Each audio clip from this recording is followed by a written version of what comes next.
Hello and welcome back to the Scoop with Coop. I'm of course Coop, and before I get through the rest of the intro, right? You may be wondering, why am I wearing a Broncos Russell Wilson jersey? And I can give you two reasons why. The first, listen, like any good person, right? Who doesn't value a good deal? If I can get a nice Russell Wilson jersey for $3, come on, I gotta take it. And the second reason is the orange, right?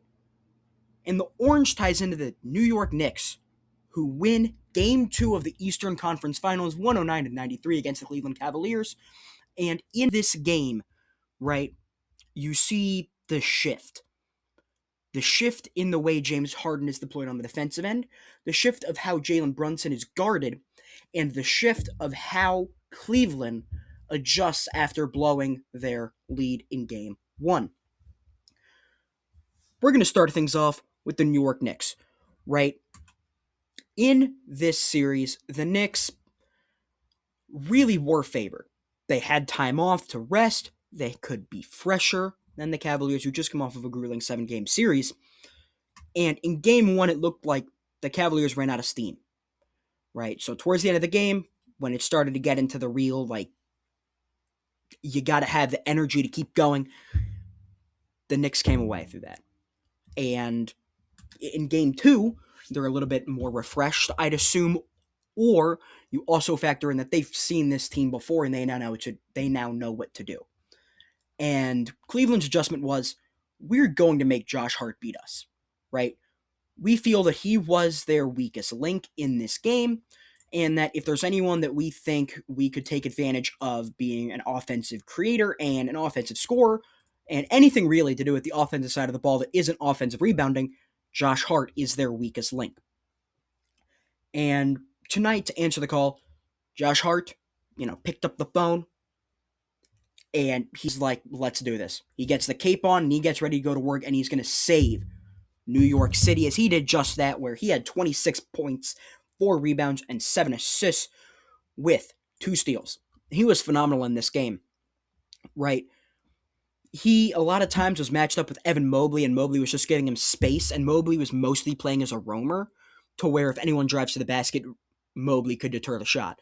And if there's someone open in the corner, you got to give it to him, and Josh Hart hit a couple of threes from there. And once you see Josh Hart starting to get on fire, he's taking a couple of shots that, he shouldn't have, but he did end up really playing a good game of basketball. Once again, 26 points. It wasn't just a hot shooting where it's, this will never happen again.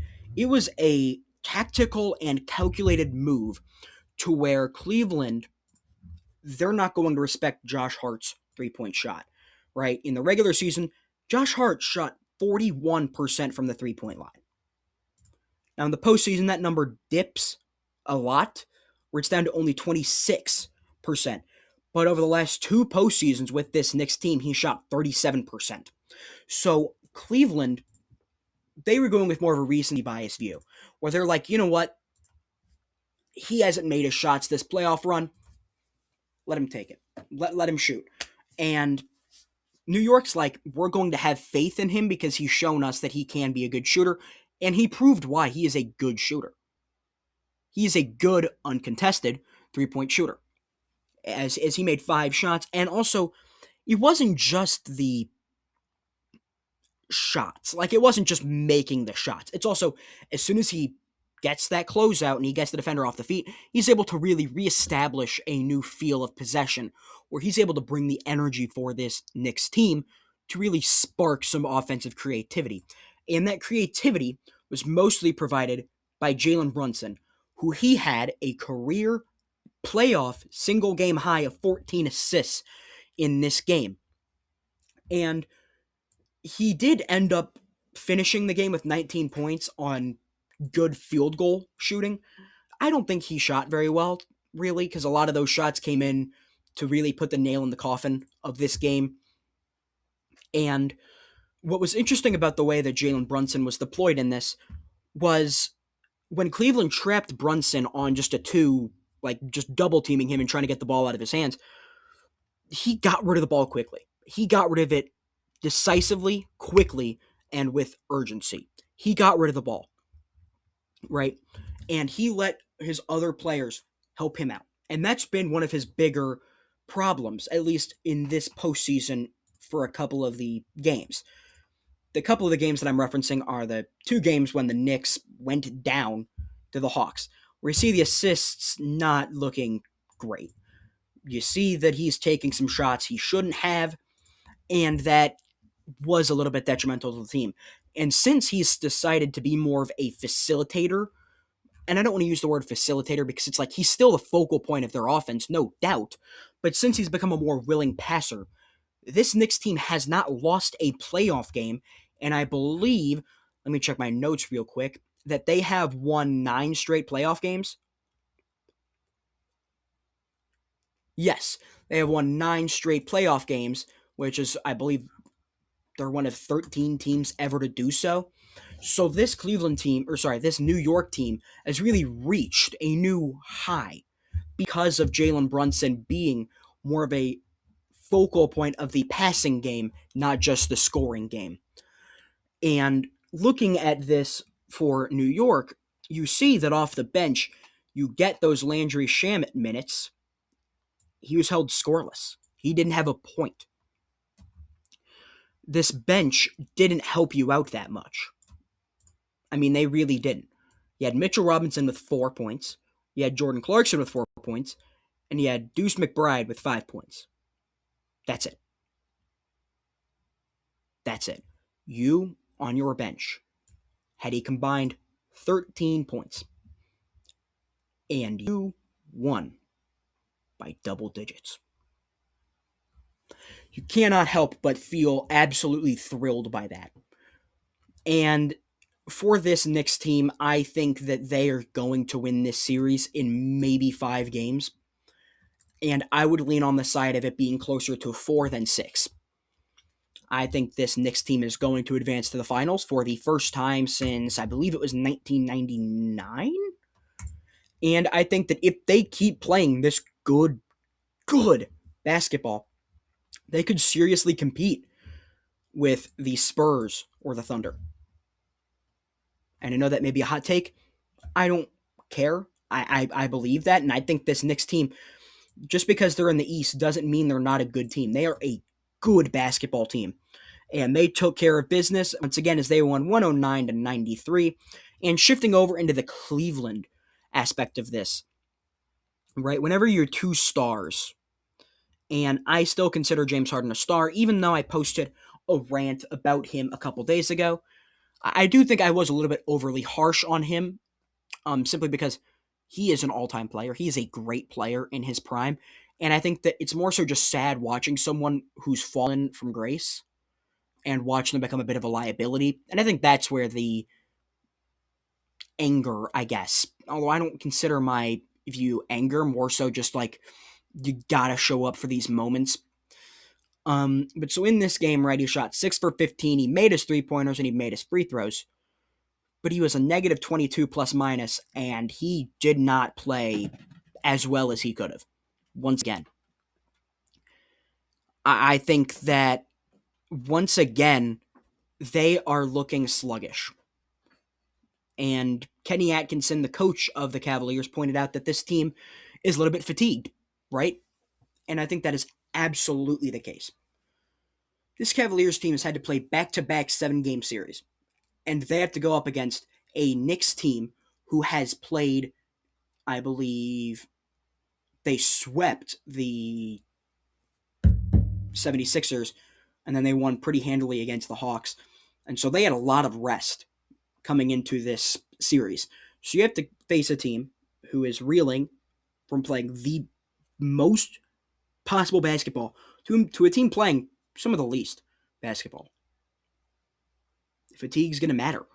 And fatigue has mattered for James Harden, where he's 36 years old, and asking him consistently to be someone as a generator of points for your offense, that isn't proper coaching at this point. I think you gotta have Evan Mobley be more decisive. Only putting up 8 shots, I disagree with. I do think that at some point that also deals with the fact that this Knicks team is just fantastic at swarming the ball. They're phenomenal at deterring people that they do not wish to get the ball from getting the ball. And I think that that's something they've got to work out from the coaches, a way to get him more touches and more shots. I also think that in this game, the points off turnover differential, right? The Knicks had 21 points off of turnovers. They were able to play fast. That once again ties into the fatigue, right? This team is tired. They are tired. And they are going to lose. The Knicks are going to win this series. And I think that this is very much a show of how playing around with your food and not taking care of business is detrimental to you in the long run. Because they didn't take care of business in the Toronto series. They had an opportunity to get themselves 2 days more rest in the Pistons series, and they blew it. Right? So now you have less rest. You get to go up against the team that has had some of the most rest of any team in the playoffs. They like to play fast. They like to get out in tempo and in space, and they like playing isolation ball. And that hurts you. That hurts you. And so I think that is problematic. And that ties into the Knicks defense, where it's like OG Anunoby on Donovan Mitchell is playing phenomenal. OG had all the time in the world to rest up from his injury, and he had a plus 22, and his matchup on Donovan Mitchell was phenomenal because he held to 26 points, but 8 of those came off of his free throws, and he shot 8 for 18 and 2 for 7 from the three-point line. So clearly, how they're doing this is working. The way that they want to approach Karl Anthony Towns being a rebounder and a spacer, and he's also playing some of his best defensive basketball of his career, where up until the fourth quarter, he had 1 foul. I mean, this entire Knicks team is executing perfectly. I think the way that they simplify the game during stretches makes it impossible, because if you do the little things right, time in and time out, you're going to do the big things right. And the Knicks do the big things right more often than not. And Cleveland simply cannot deal with that. They can't match up for it. Cleveland has tried different looks, and it's just not working. I think some of it has to deal with coaching. I think that you have to be more innovative in the way that you want to use your defensive scheme, where at some points in this game you have Harden be almost a zone defender, which that's cool and all, until it leaves Mikal Bridges completely wide open from the free throw line, to where then that allows for, whether it be Allen or Mobley, more oftentimes Allen, him having to come to the ball, and that leaves a backdoor cut available. It's just the fast play that consistently gets under the skin of the Cavaliers, and inevitably they just melt down and they wear down and they get tired and they allow runs, because that is what happened in this second half, and especially the fourth quarter, because the Knicks, they were reeling a little bit. They had a 15-point lead, immediately got cut down to 10. Immediately, right after that, got cut down to 7. Right back later, got back up to 15. Right back, the lead started growing, to where it ultimately ended in a 16-point win.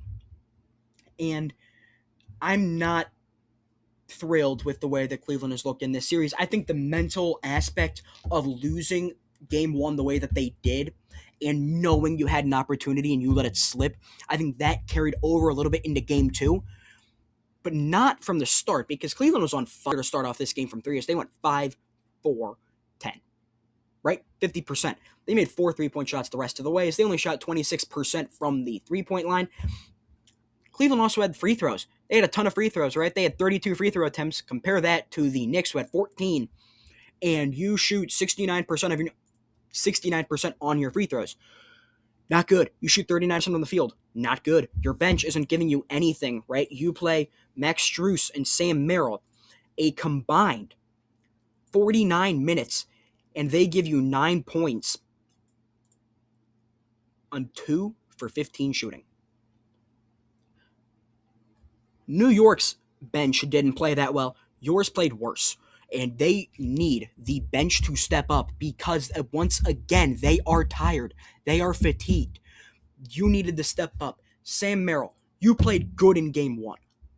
I don't know what happened, right? You didn't play the same. It's like the rim, ever since you missed that possible game-winning shot, you couldn't make one, right? Max Strus, 1 for 7. You needed to step up. You haven't played good this entire series, and you shot 23% from the field this series. Last series, averaged 10 points on 36% three-point shooting. You need to step up. Then you look at Jalen Tyson, where I think he played good defense, so I'm not going to knock him too hard. But, you shot 49% in the regular season, and you're shooting 25% from the field in this series. Your bench has to step up, and they didn't, and it cost you. I think that if Cleveland seriously wants to win this, they absolutely need to find a way to just say, who cares about defense? 7 seconds or less. Let's go. We're gonna match the speed. We're gonna, I don't know, lock him in a, get him the most massages, acupuncture, cupping therapy, do everything possible to make sure they're ready to play, and then lean into what the Knicks do. Lean into what the Knicks do. Play their same brand of basketball, right? Because at the very least, that gives you a new look. That gives New York a new wrinkle that they have to figure out. And I think that we're making a serious adjustment is the only way in which Cleveland can have a chance in the series. And it's not looking good. But it's not impossible. It's not impossible. They went down 0-2 against the Pistons on the road, came back, won 3 straight, right? It is not impossible. But the way they did that was they neutralized the big man. They neutralized Jalen Duren. I don't know if you're going to be able to neutralize Karl-Anthony Towns that same way. I don't know if you're going to be able to get past being more physical than the Knicks, because you haven't. I think this Knicks team is going to go to the NBA Finals, and I just hope that Cleveland can make some adjustments and make this a 7-game series, right? Who doesn't want more basketball? I know I do. Basketball is pretty cool. Let's make it a 7-game series. But that is all in today's video that we're going to be talking about with this Knicks Cavaliers series. Let me know in the comments down below how you feel about this series for both the Cavs and the Knicks if you would like. This is The Scoop with Coop, and until next time, so long, everybody.